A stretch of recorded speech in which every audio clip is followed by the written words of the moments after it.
nanatiling mataas ang presyo ng kada kilo ng gulay ngayong linggo. Ano kaya ang maaaring dahilan? Ako, alamin nga natin yan. Alamin natin kay Laila na lagi lumalarga. Ngayon nasa Sierra Madre Market si Laila sa Mandaluyong. Ano na nga ba? May explanation ba ito, Laila? Pahingi naman na update dyan.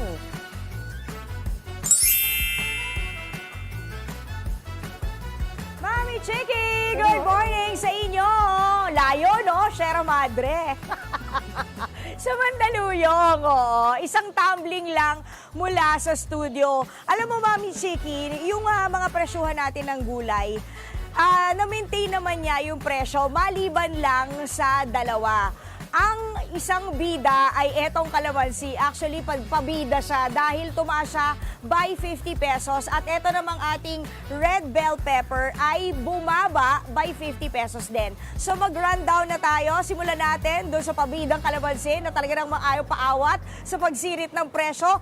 200 pesos yan per kilo mula sa dating 150 pesos. Ang dahilan yan kasi hindi peak season ngayon ng kalamansi at yung ating supply and demand, marami daw kasi ang nagkakalamansi juice ngayon kasi nga naman mainit ang panahon para mabawasan na rin yung mga sipon-sipon tsaka ubo-ubo natin, di ba? Ang bell pepper naman, bumaba siya by 50 pesos dahil din sa panahon naman ngayon ng bell pepper. Kumbaga marami tayong supply ng bell pepper kaya mula sa dating 400 ay 300 pesos na siya per kilo. 100 pesos pala yung ibinaba. Uy, masarap magtortang bell pepper. Nasubukan nyo na ba yun? Masarap yun! O, di ba? May bago tayong idea. Dito naman tayo sa mga mahilig kumanta, ang luya. 180 pesos po siya kada kilo. Anti-inflammatory din yan para sa mga arthritis at gout.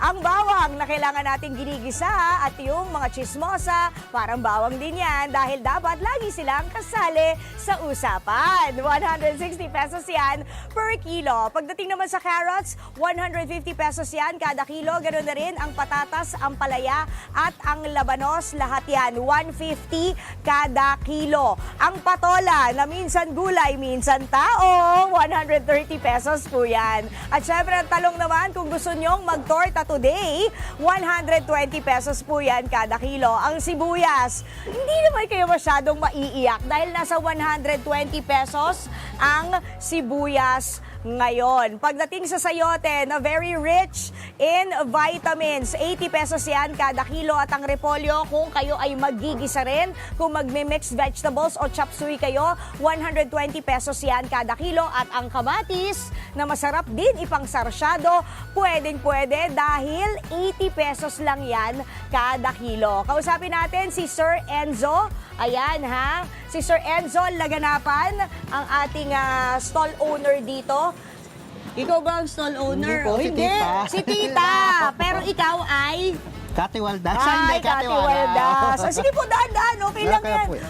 Excuse me po. Excuse me. Excuse me. Ayan, okay, sige. Sir Enzo, ikwento mo naman, kamusta ang benta?